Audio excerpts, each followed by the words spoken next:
All right. Welcome to the Thursday Collective. I'm Don Watkins, and this week we have Jonathan Honig. Hey, Jonathan. Great to be with you. Thank you. Amanda Maxim. Yo, it's me. And it is a send-off, his last day as somebody working for the Ayn Rand Center UK. We have Dylan. Dylan, welcome to the show. Hey, everybody. Thanks for having me. Hey, Dylan. All right. So this week I wanted to talk about learning. And in particular, I think most of us are self-learners, and anybody who wants to do anything has to be a self-learner. Oh, before I do that, so that Rozzy doesn't yell at me, one big announcement. So stay tuned for Monday, March 28th. There's going to be a daily objective with Rucka and Nikos and the psychology of self-creation with Tal Safani and Gina Gorlin.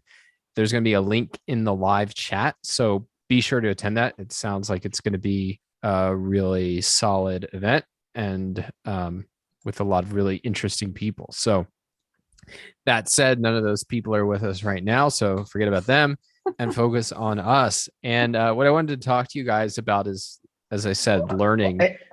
I'm Don. Can I mention one quick thing too, if you don't mind, very briefly? Just given the world events, I wanted to throw this out there too as a special incentive to become a member of the Ayn Rand Center UK. We have an incentive during this show.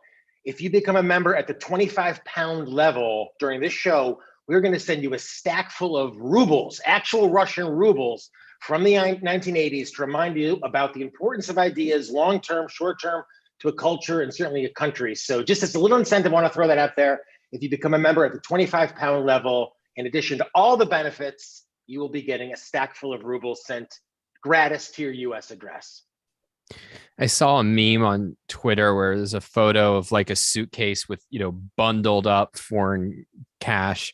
And it was like, picture of somebody smuggling $5 in rubles out of Russia.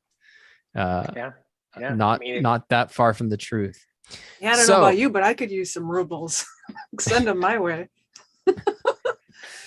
So learning, I think it's I'm very impressed with people who are like self-taught in various areas, and I know that most of the people who watch this show probably have lots where they're self-taught. And indeed, I imagine that that's mostly true for your interest in Ayn Rand, since only a portion of people gone through the OAC, though many of you should, if you haven't already. And so, Amanda, let me start with you. I mean, you've probably have the most formal education of any of us. Sort of, how do you think, and I mean, you've taught, and how do you think about, like, you get really interested in something, you want to learn about it? Are you kind of very deliberate? Do you have like a whole methodological process that you go through? Or is it kind of just like, I dive in and find myself 6 months later knowing stuff? Yeah, it's definitely more the latter. So I actually thought about this problem from the other side quite a lot, which is I thought about the problem of how to teach anything to anyone, because I have a tutoring business and I get calls from, could be on any, like literally any random subject, mostly in science and math, but then also students from ages 5 to like 85. And I was interested in the problem of how do you teach anything to anyone? So I think it's probably similar to how do you learn anything? So I'm excited to talk to you about that. But I would say that my number one thing for if I want to learn something, I have to find the motivation to do it. And generally for me, that means that I have to look at it as something that's fun or that there's play involved. And if I don't have that attitude, it's just like hopeless. We might as well not even get started.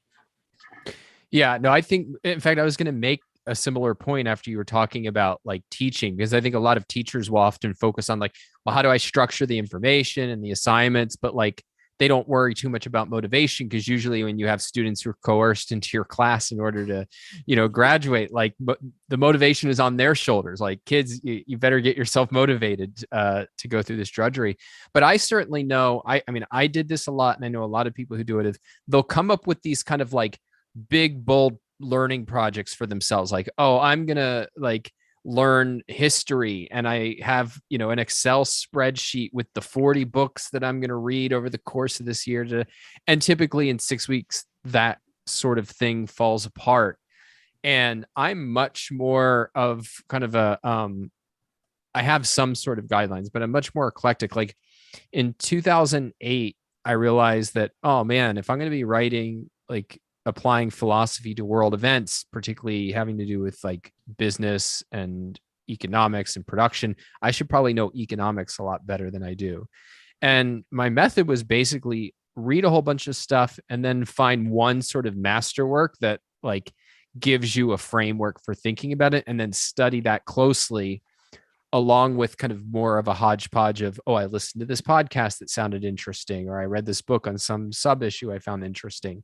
So it's a combination of sort of just following my interests, but then finding something that I think is going to give me a really good framework for the issue, and then delve into that at a much deeper level. Jonathan, I'm curious what your experience is. I mean, I think your career has been the kind of career that you don't really study for, right? You just jump in and learn as you go.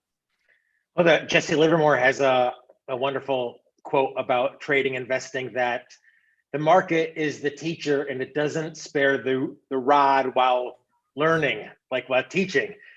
So there is an element certainly of kind of real world knocks. I mean, Don, as I listen to this and I admire you as someone who has an interest in ideas for doing something like, as you said, deciding that he or she wants to develop an interest in some topic, making a list of books. I mean, that is the small, I think, minority of Americans, who even have that type of philosophical curiosity. So I think that's important to have as objectivists. Let me throw this actually back at you as I listen to you. I mean, how important it is. Ms. Rand always talked about, I believe, or encourage people to refer to themselves as students of objectivism. So how important it is, I guess, on some level to be deferential when acquiring knowledge about what you don't know. Even after studying objectivism for 20 years, I still feel like I'm a student, I'm still studying. And even something about the markets, which I've done professionally for 20 years, I still feel like I know them, but there is still much more to learn. And I never get cocky with this sense of like, well, I know economics, so what's next? I still feel like I'm still a student, even of these interests I've had for 20 plus years. Yeah, I remember when I was really into martial arts as a kid, I was taking classes, I guess I would have been about 10 at the time. And I remember my instructor saying something like, you guys think that I know a lot because I have a black belt. And he says, I know this much compared to the, real masters. And it was that idea that like mastery is not this sort of thing that you gain and check it off of a box. It's kind of an ongoing curiosity. And often I think the way to know that you really know something is when you have a very good sense of how much you don't know. Because early on, like somebody will read economics in one lesson and think, oh, I know economics, right? And there's this kind of like, I'm going to assert minimum wage causes unemployment, which I think is true in principle. But if you think that that's obvious and don't understand, well, there's different frameworks for thinking about it, and there's objections that are hard objections to answer and so on, then you don't really, I think, understand it. It's the same with objectivism. I thought I knew way more about objectivism when I knew almost nothing than when I really knew something about objectivism. Dylan.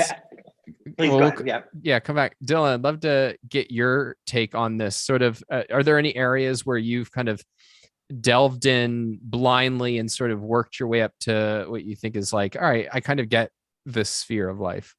Well, so I attended community college before I started this for a whopping one semester. But so basically everything I know has been self-taught in terms of career skills.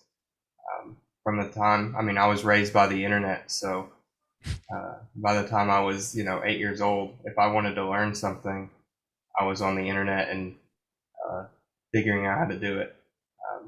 I'm always, finding a new project or like little skill to learn. A lot of times I'm garbage at it or it's no fun, so I move on pretty quick. But yeah, I'm always looking for something new.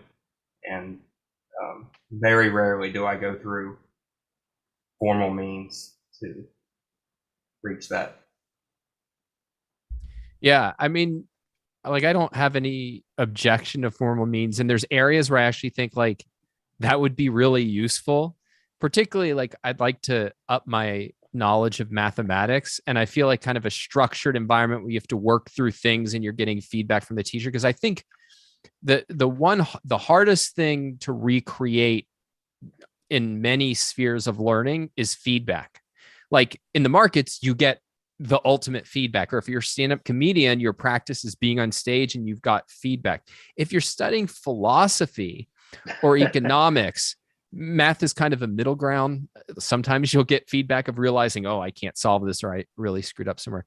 But like the feedback's less direct and it's harder to get. And I definitely think, so one way that I found, one aspect of self-learning I found really powerful is, well, I'm going to write about it.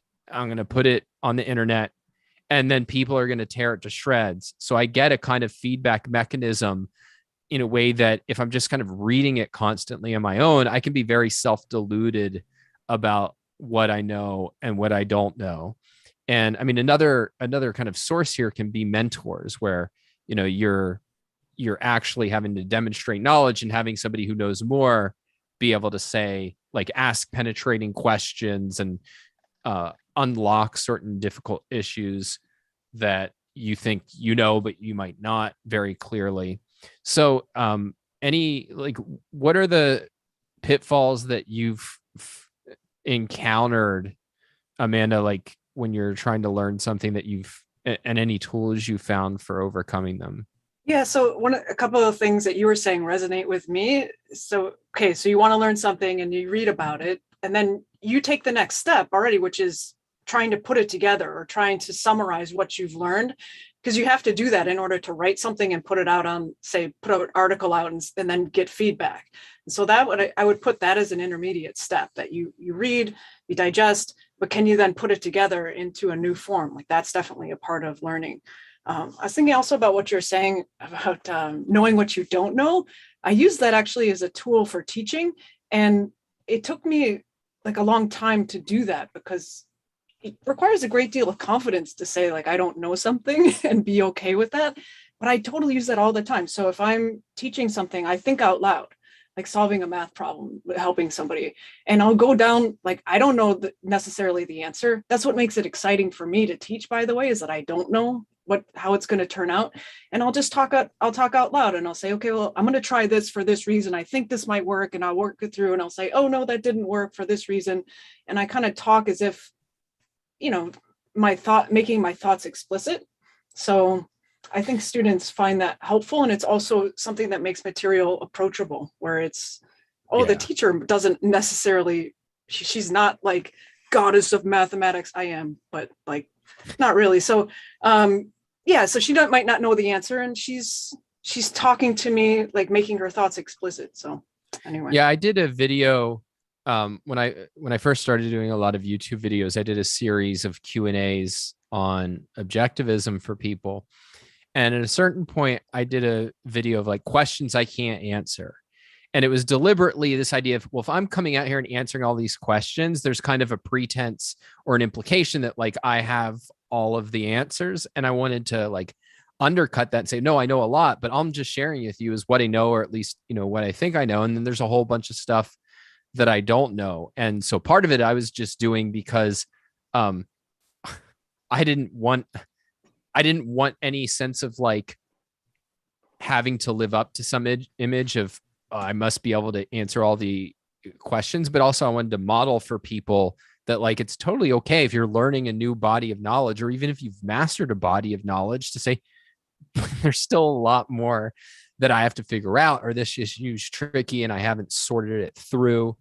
And I think that's particularly healthy for people who are learning a new philosophy, because if your only model of philosophy, which for most people is religion, like if that's your model of what it means to have a framework, then with religion, it's a real failing if you don't know something, because it means your whole worldview is vulnerable and it could be knocked over at a moment's notice. And what's there not to know? The question is, do you agree? Do you convert? I convert. All right, now you are a Christian. There's no conversion in objectivism. There's just knowledge. And knowledge requires a process. And if you haven't gone through the process, then you don't know it. And you shouldn't pretend to know it. And it's totally good to say, I don't know. I'm thinking about it. I haven't even heard of this issue or whatever. So I really like that sort of just modeling for people what it looks like to be a thinker, which is there's a process you have to go through. And that process gives you knowledge over time. But it's not like, all right, if you're standing in front of a classroom you're omniscient. And if you're sitting in the seats, you're just supposed to be a passive recipient of revelation. I'll just say, Don, I mean, that's part of why I love what you do with the Ayn Rand Center UK, is that you help people delve into a lot of Miss Rand's writings and enjoy them more, learn about them more. I mean, so many people have these explicit opinions about objectivism who haven't really even read or studied or thought about a lot of objectivism. So I think I really appreciate that, what you do and what the channel is doing, and getting more people to read, enjoy, and understand. And we've got a few questions, if I can throw out, from super chatters.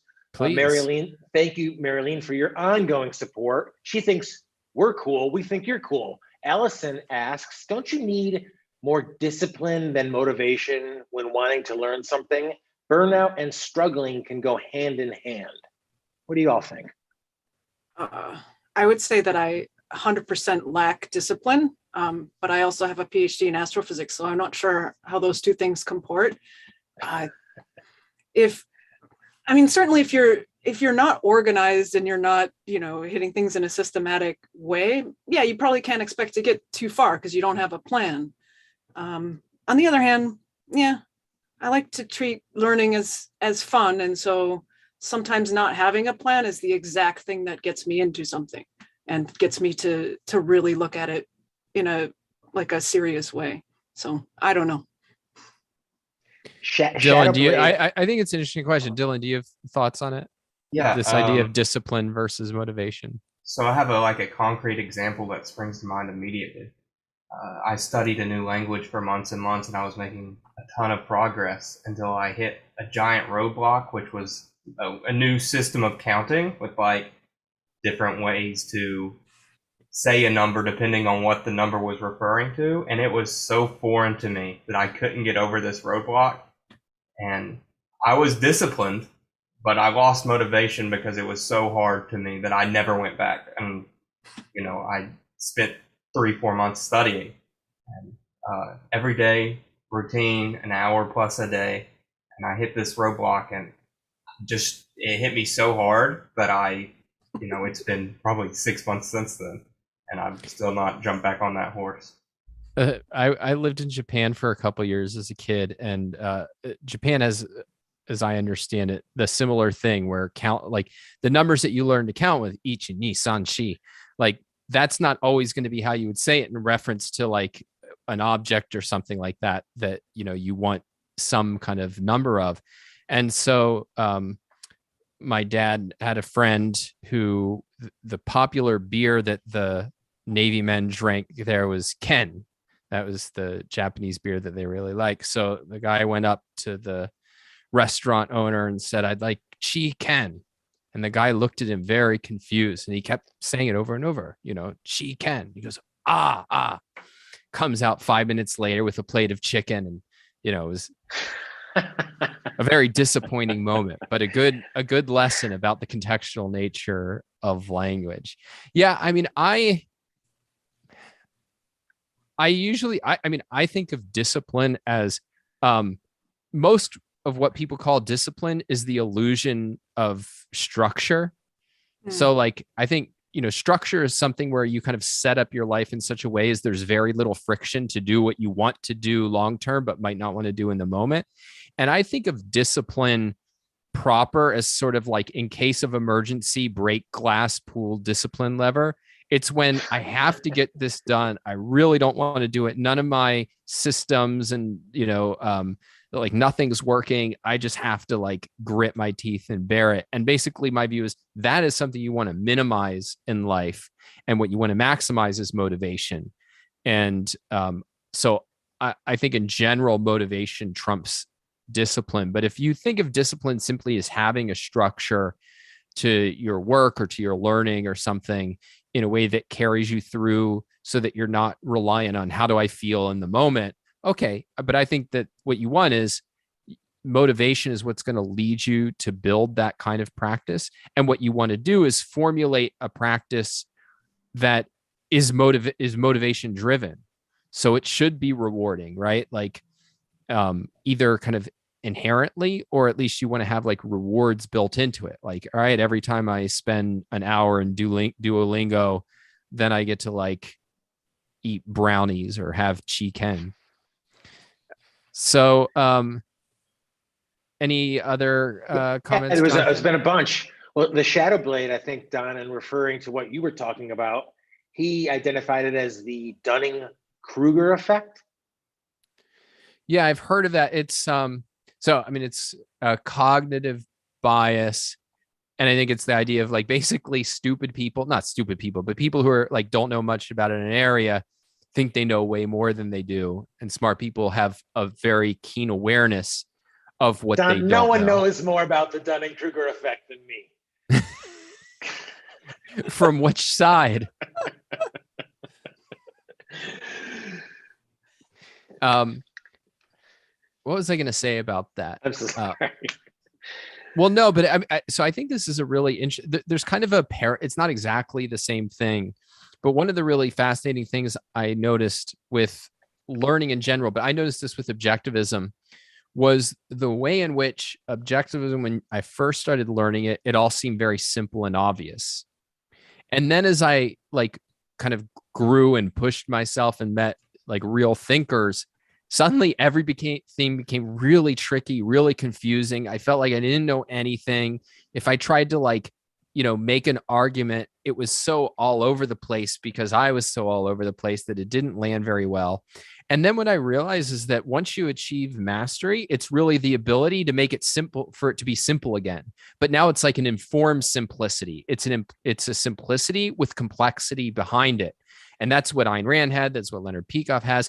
And then what I realized is that this is not at all unique to objectivism. And indeed, there's a very famous sort of, what would you call it, passage or saying from Richard Feynman, where he talks about Amanda, maybe you know it better than I do, but basically it's like, the key to learning something is to be able to explain it to a child. Do you know what I'm talking about? Like there's, you don't? I don't.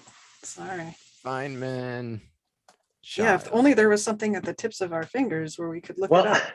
Well, I'll just throw this out there too. Philosophical zombie hunter, thank you for your contribution. And for hunting zombies. Dylan, apropos of your point that YouTube has been very helpful for people with dyslexia. So, people who suffered with a lot of this stuff, I mean, you educated yourself on YouTube. People have been, thanks to this evil big tech that's, I guess, supposedly ruining our lives. Is that it? But they're also helping all these people. So we're going to work on that one. But yeah, I mean, that's a great point. Zombie hunter, and thanks for your pounds. Thanks for those 2 pounds. Yeah. So if you search for the Feynman technique, there's stuff on it. But basically the idea is, and I forget where he talks about this, but I remember encountering it in his words, which are more eloquent than kind of their summary. But it's basically, there's something you want to learn about. So you try to formulate it in a way that you could explain to a 12-year-old child. You'll find out that you're kind of struggling to do so. And so you reflect on that, you refine and simplify your explanation. And then you kind of keep going through that process. But it's all about like continually going for the simplest kind of explanation possible. And if you find that you can't put something simply, it's a big red flag that you don't really get it. And I really love that. And it's a big part of how I think about persuasion. And a lot of how I think about persuasion is how I think about mental clarity, because I think the two things are overlap, which is I have this concept of, most people who are trying to argue for something are coming up with arguments that they think are compelling. But what you want to do is have arguments that make the conclusion overwhelmingly obvious, so that when the reader gets it, he just feels like, oh, this is, yeah, of course. How could it be anything else? Versus, man, he really dragged me across the finish line with his irrefutable logic. Like that's just not the feel of like reading an Ayn Rand essay, right? It's just that the kind of the light goes on, the world opens up.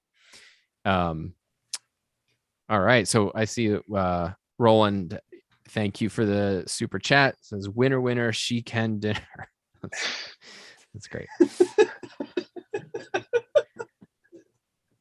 Are there any areas where you guys... he had to pay to tell us that amazing joke? We should have paid him. Are there any areas where you guys have kind of think, yeah, I just can't learn, like I'm hopeless in this area? And maybe it's because of lack of motivation, but I'm more interested in where you think like there's just some lack of ability, or like there's something impenetrable about it. Because I definitely have areas like this, and I would like to find a way to reframe it in my mind of like, okay, if I had a better approach, I could do this. I want to hear what Dylan has to say. Yeah. Formal philosophy for me has been something that's like, man, it can make you feel really stupid sometimes. But, it's something, especially with help from the OAC, that I've been able to, I think get better at just through the depth of study. Yeah. I mean, with formal philosophy, what I found is the stuff I struggle with, and this goes wider than philosophy, is whenever the kind of mental muscle that you need is being able to keep track of multiple if then chains of reasoning. So like any philosophy article that starts out with, there's 10 uses of egoism or of, this philosophic term. And then it's like P1, but P2. And if we interpret I can't, anything that's crow blowing like that, I really lose. Or just take a simpler example. I had a friend, what's the game? There's like a child's game. I don't think I think it's like maybe Eastern based, but it's like little wooden pockets with these little colored marbles that you're trying to like drop the rock. Chinese checkers. Oh, sorry. Yeah, but it doesn't matter what the game is. That's my favorite game. I play by myself, both players. Well, but what happened was I was playing with my friend David back in the day. David Ream, one of the best dancers in the country. So check him out if you want to learn Balboa. But in any case, he was like his mind worked like an engineer's mind. And so he, as we were playing, was working out optimal play for this kind of game. And by the end of it is crushing us. And for me, there's like, I'm just not good at that kind of sequencing that's involved in, all right, I'm going to change one little piece and figure out, I'm going to have a strategy, change one little piece of it, test out the results. And like that to me is just, I give up. Thank you, Mary Aline, who says she misses Mark Pellegrino, but it's a great idea of having Dylan join the group. I agree. I mean, Mark, big movie star. Dylan, thank you. And thank you for everything you've done with us. You're the pipes keeping the plumbing going and so much more. So we appreciate that. And Allison says that Dylan is cooler than Mark. And I agree with that as well. Whoa. Well, he's leaving ARCUK, so no, he's not. He's no, I'm just kidding. But let me throw one out quick too. That Dan, you mentioned like the crow. I always struggle with languages. And now, especially the fact that anything can be easily translated on this evil Google machine, I feel like there's even less of an incentive for me to learn another language. And as I get older, I feel like it's even more difficult. So what about that? I mean, is the idea, even with Rosetta Stone or whatever, of people learning a new language, does that have a value in an age when basically everyone speaks English? No offense. I mean, I know they don't like Cockney. I don't know, is that considered English? But, basically most people speak English and you can translate it anyway. I mean, just to convey how on board I am with that, Jonathan, I selected my major based on it not requiring a language requirement. Because that's just one area, like that's, if I had to name one area where I felt completely hopelessly helpless, I'm not great at memorizing, and I'm not good at hearing sounds. So like, some people will hear them and then they can like repeat a word. And depending on the language, I just can't do that. I cannot kind of disintegrate, the sounds into its component parts. And yet the main reason why I think it would be why I wish I did know other languages is because there's things I want to read in the original language because of that unique poetry that doesn't translate, right? So like reading Hugo in French, like I know what it's like to read that in English, but my God, what it must be like to read it in the original French. But that's still not enough to push me over the edge to like not just learn French, but learn like 19th century French. I know Rand spoke and I believe read a number of languages, and I feel like somewhere in the liturgy, I remember her kind of referencing reading works in their original languages and the differences in that. So that's definitely a value. She knew Russian, obviously, French, English, and then she said 3.5. So half was German, which she could read but not speak. I really like learning new languages, and I find like I still have motivation to do that even now.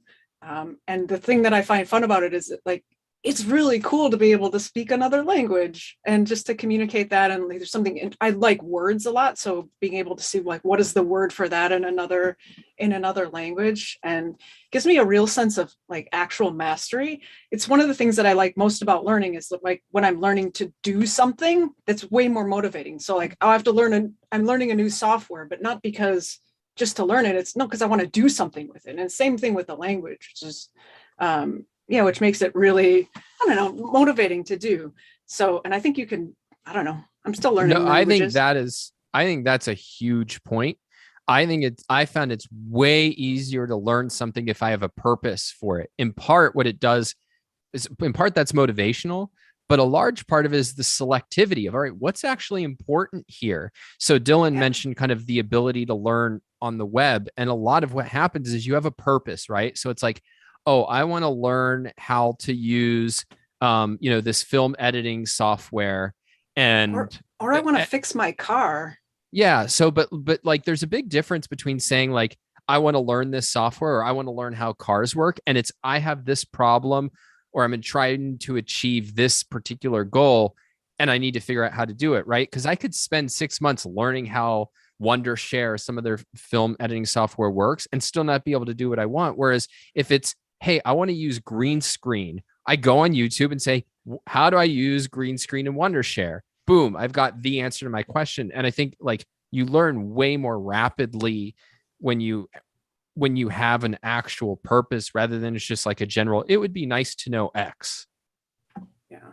And Amanda, just quickly apropos your point about languages, I mean, whenever there's a big news event, that it always goes around the clip of the European anchors who are able to deliver those newscasts in like 4 or 5 different languages. And there is something that's really tremendous about that mastery, as you said, or, even like if you've got a friend who knows, like I have a friend who knows Chinese, and, with a group who happens to be some Chinese speakers, and the fact that he knows that, there's something about that, even this kind of, English centric world, there's something that's very super impressive about that to me. I wanted to go back to like where my learning blind spot is, where I can't, and it's anything really to do with money. Like, so I'm like, Jonathan's here. I'm glad that you're taking care of that kind of stuff, because the problem for me is it's abstract, and I literally cannot focus my attention to it. Like my attention can't be captured by this. So as soon as someone starts talking about like money and numbers, and I like numbers, but I find myself tuned out, and all I hear is like, after a certain point, is blah, blah, blah. And wait, you study astrophysics. Now that's stuff we can't even see. That is invisible to the naked eye, but money in your hand, that's a mystery to you. Yeah, so you're like the inverse of that scene in The Wire where like the little boy is struggling to learn math, and his friend just puts it in terms of like selling drugs. And he's like, oh yeah, now I get it. You're like, no, I can't figure out how to sell drugs, but man, I can certainly do order of operations. That's awesome. I have to say that's one of the reasons why like electricity and magnetism and physics is so hard for people. And it's hard for me too, but it's more because it's abstract. It's like when you're talking about mechanics, you can see things dropping and you can do experiments yourself and you have a little bit more direct access to it. But when you're talking about electricity, it's like, okay, there's this wire. How do I can tell when it electrocutes me. So that's like a plus, but it's like, I don't otherwise know what's going on in there without making like a secondary measurement. And it's just harder to understand because it is more abstract.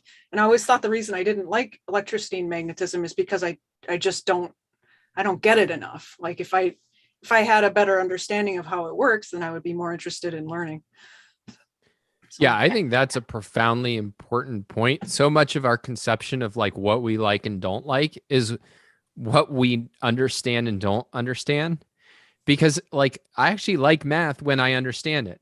Like there's a real satisfaction and empowerment that comes from being able to like solve certain problems or think about relationships in this really precise way. The problem is there's too much of it I don't understand. And so, I mean, like that's why I think I've certainly found that things that a good teacher can make me like a subject I didn't think I liked.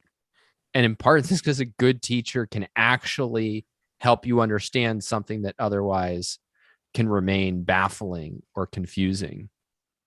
Roland points out, thank you again for your generous donation, that French hasn't changed in the last couple of years. Hugo is actually very easy to read. Go for it. Okay, that's good inspiration. And No, Allison that is outrageous. He's taking away my rationalizations for not putting in the time to learn French, and you are banished from the movement. Okay, but can we still keep the £5? Absolutely.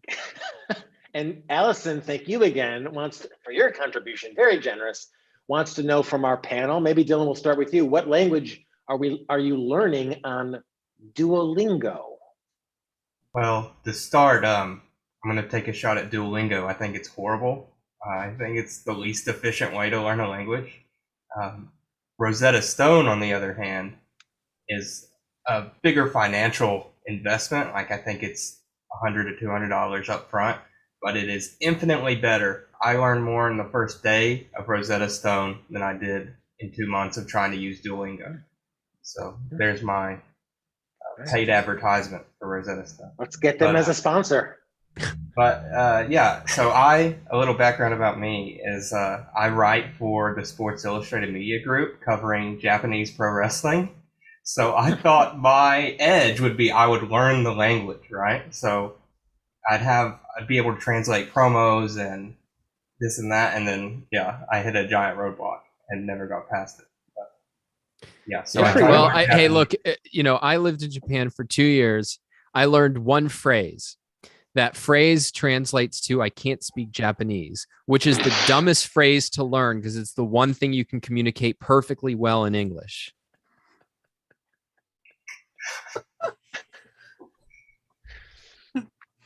I have to just say though, is that kind of what you were saying apropos of your Japanese, a lot of kind of Asian languages? I can't hear where one word starts and the other word ends.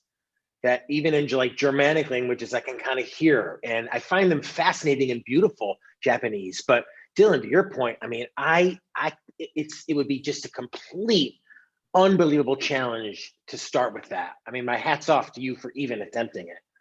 I mean, once you start diving in, you start picking up on little things like sentence structure. That's one thing Rosetta Stone does really well, is it throws you in deep. Like, here's a sentence, and this is how it's structured, and you learn grammar as you go. And just knowing that helps a lot. Like, you're hearing verbal cues and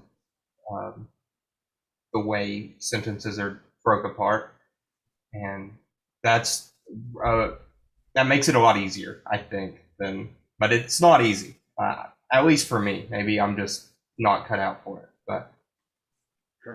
So in addition, setting aside philosophy, which I think is an obvious kind of case of this, are there any areas, and it could be something really small, it doesn't have to be like a whole, academic subject, any areas that you've learned that you have found were really high leverage for your life, like they totally helped you understand other things or get like really great results for your life?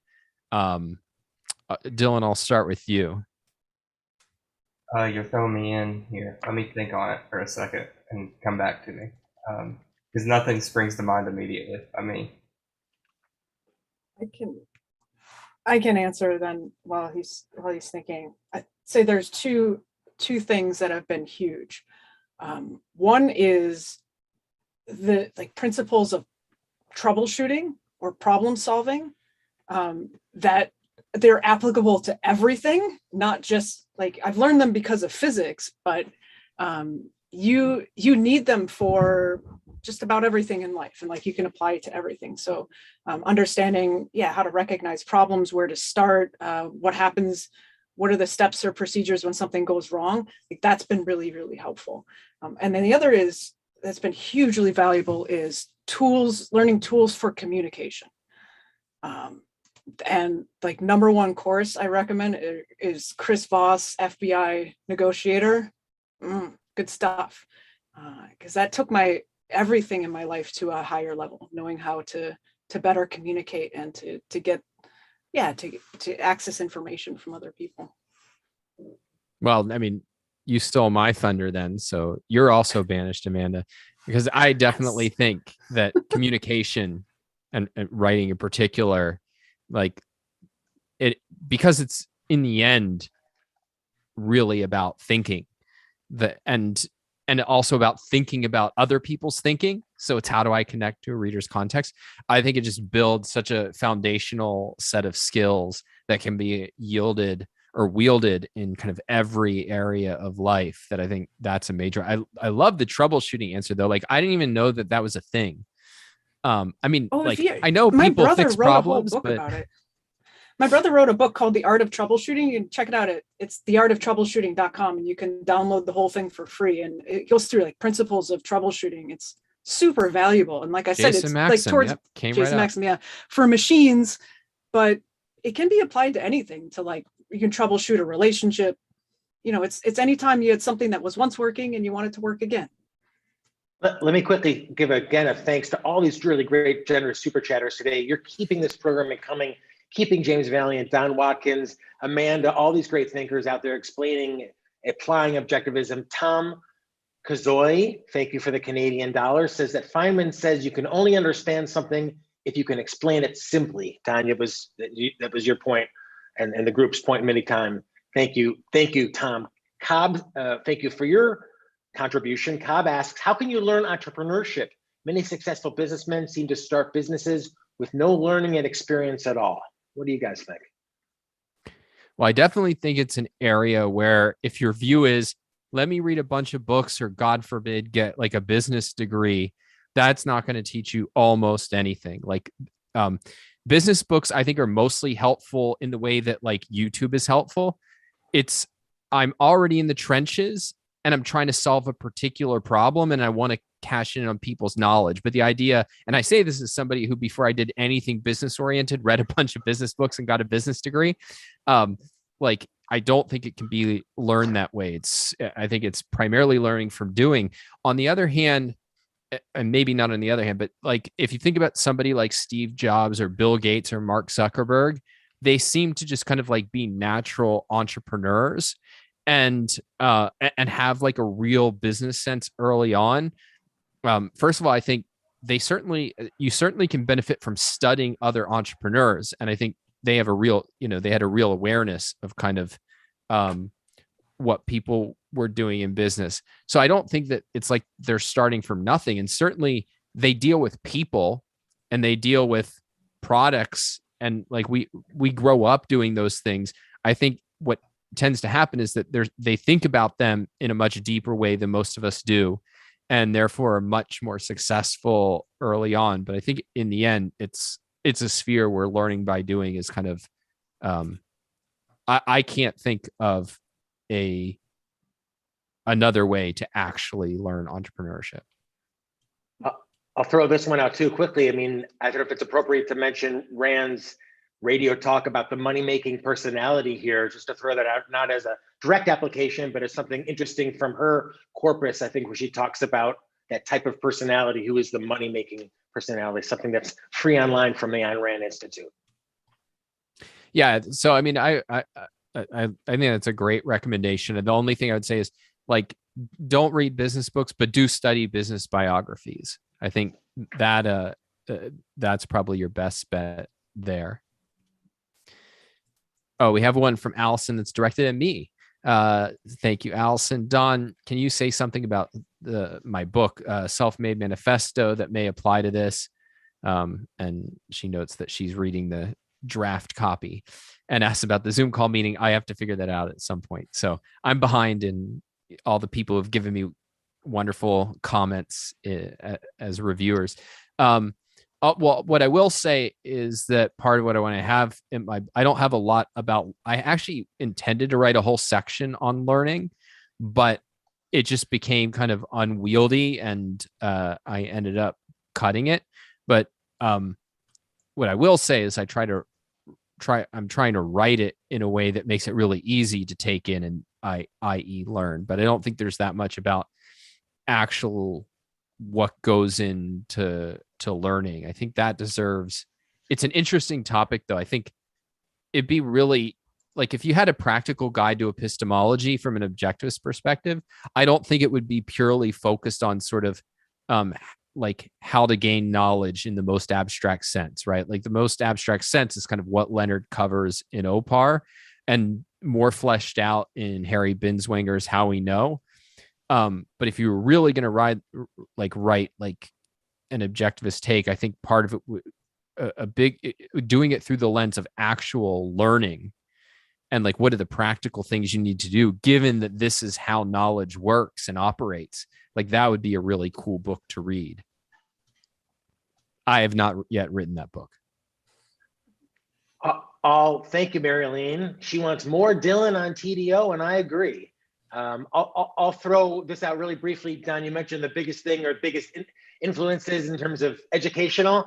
In the 80s, we learned how to type. I mean, to kids, I assume everyone knows how to type, but I mean, that to me is the most essential skill. I learned from a woman named Mavis Beacon, and it turns out there was no Mavis Beacon, but there was all this computer software in the 80s called Mavis Beacon Teaches Typing. So on one level, it was a lie, but just apropos this whole idea of learning to communicate. I mean, if you're still hunting and pecking these days, who could live? So there was this transition, and thank you, Mavis Beacon. Even though you were a stock photo, you didn't exist, you taught me to type. Yeah, I remember, I think it was, we had our keyboarding class in 7th or 8th grade. And it was so obnoxiously annoying. I mean, it was an old software. I mean, probably wasn't that old at the time, but like, very primitive software and I just remember hating the class, but it was transformative because I came out of that class going from where's the I to boom, like I can, type. You could speak through your fingers now. Yeah. And so, I mean, now there's some really good apps and things, but I wonder because kids are mostly using technology on platforms that don't involve kind of traditional typing, right? It's, they're more like thumb oriented. I still can't text with two hands. So I'm like the slowest. I need an app to teach me how to text like somebody living in 2022, because I am embarrassed. Like my wife will just watch me like with disgust in her face as I'm like TH. Oh, I got the auto suggest. Bam, that, like it's so painful. Well, I'll just let you know, public schools are still using that software, at least in 2013, when I was in 7th grade. But by the time I got there, right, I knew how to type, so it was even more like I was just there to be there pretty much. There was no like screener to make sure. The state required you take a keyboarding class. So we took a keyboarding class. There was no check to see, maybe this kid already knows how to type. So I sat there and like typed out first level sentences over and over for a semester. And now Tom points out that knock speak to tech is replacing typing. I'm sorry, now speech to text is replacing typing. That makes apparently it doesn't work that well. No, I guess it's technology, but yeah. Although I don't think I have mixed feelings about that, because you can certainly speak faster than you type, right? But on the other hand, there's a different kind of connection between your mind and your mouth and your mind and your hands. And I've tried speech to text software because I have insanely bad wrist problems. And the connection it's different. And I cannot write as well, even with a very good program, as I can when I sit down and let my fingers do the work. Now, maybe that's just like, if I learn naturally to type that way, it would be different. But I think there might be something sort of like hardwired with your brain. Oh, that's most certainly true. I like semicolons and M dashes, and those don't work well. Voice to speech or voice to text. All right, guys. So we're about to wrap up. So really quickly, let me know, is there anything that you guys are endeavoring to learn right now actively, and that's kind of consuming your attention, or at least your aspirations? We'll start with Jonathan. Take it. I learned, Don, that your book is nice and easy to read. It's exactly like you said it, a story. It's keeping me engaged and it's very motivating. That's not me talking, that's Allison. So I'm learning about how good your book is, and I'm looking forward to reading it as well. Well, thank you, everybody. And now I'll have to really make sure to finish it and get it in everyone's hands.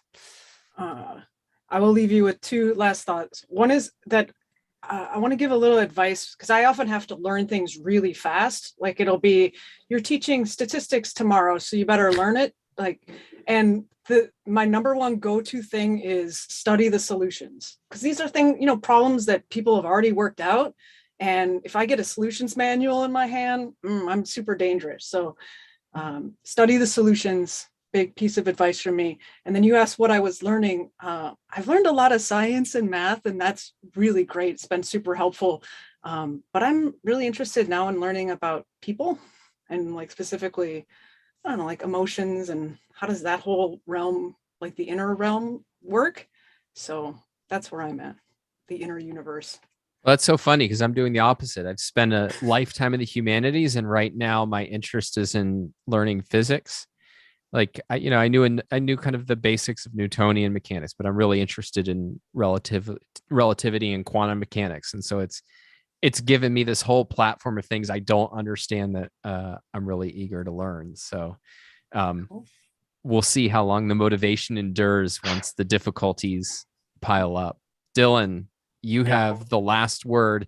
I'll come back and tell you everybody about our upcoming shows, but in terms of actual fun, enjoyable, insightful content, it's all on your shoulders. Well, I'm starting a new job very, very soon, so I'm going to have a lot of learning to do, I'm sure, of what all that entails. But before I go, I do want to say, thank you all, super chatters and members, for making it possible to even have what I have here at ARCUK, and a big thank you to Rozzy for taking a chance and letting me do all this. It's been a real pleasure. Yeah, thanks, Dylan. It's been a huge pleasure working with you, and we all wish you the best. And hopefully we'll see you in the channel sometime in the future. So upcoming today, we have the Daily Objective Clubhouse right after the end of this episode, and Enjoying Parenting with Lisa Van Dam and Kyle Steele at 7 p.m. UK time, followed by Communication Boot Camp for members only with yours truly at 8 p.m. UK.